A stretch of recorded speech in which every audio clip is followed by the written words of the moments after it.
जय मां विंध्यवासिनी। कैसा आप सब? उम्मीद करता हूं आप सभी बढ़िया होंगे भगवती की कृपा से। आज का प्रश्न है, बहुत ही महत्वपूर्ण प्रश्न है तंत्र शास्त्र के लिए, कि क्या कोई दक्षिणाचार से सीधे कौलाचार में प्रवेश कर सकता है? इसका उत्तर सुनिएगा। वो बिल्कुल कर सकता है यदि वह योग्य अधिकारी हो, यदि वह उसके मन में जो है पहले से अद्वैत भाव है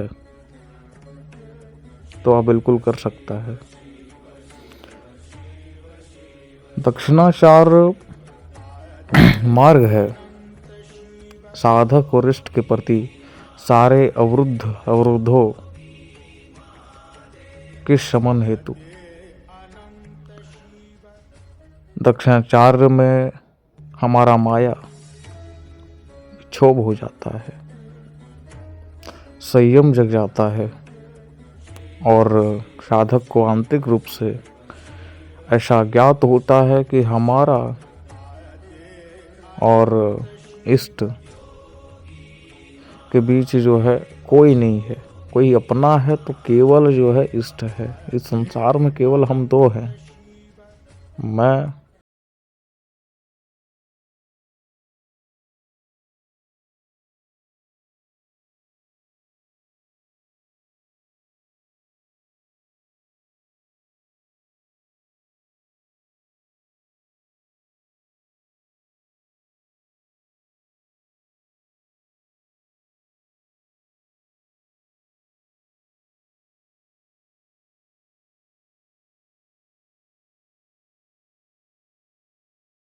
दक्षिणाचार्य में यह साधक का भाव होता है कि इस संसार में मैं और इष्ट है, इसके अलावा कोई नहीं है। परंतु आमाचार और सिद्धांताचार में इसलिए प्रवेश किया जाता है कि मैं खत्म हूं। कौलाचार में यह भाव आए कि मैं और इष्ट अलग नहीं है, मैं ही इष्ट हूं और इष्ट ही मैं हूं। ये भाव का जागरण के लिए वामाचार सिद्धांताचार में प्रवेश किया जाता है।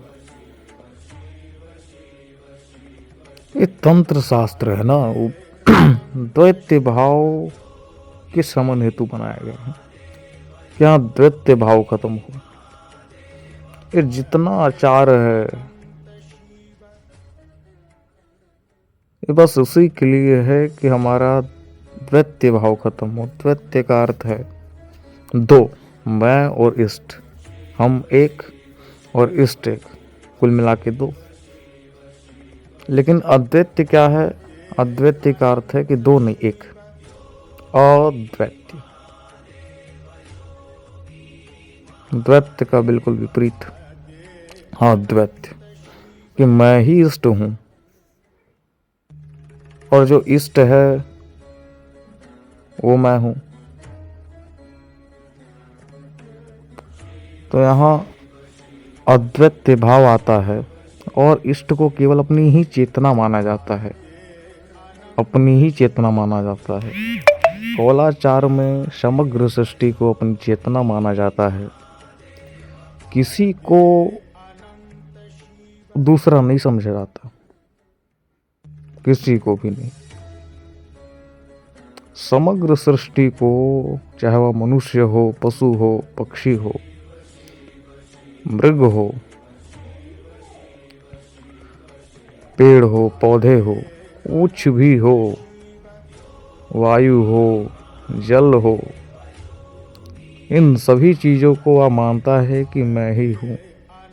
कालांतर में, पूर्व में मैं ही इसका निर्माण किया था, लेकिन मैं इससे भटक गया था। अब जो है मैं वापस जो है मैं उस भाव को मैं जान गया, उस सच्ची वास्तविकता को मैं जान गया, मैं वापस लौट आया। ये भाव होता है कौलाचार में, बहुत ही दिव्य भाव।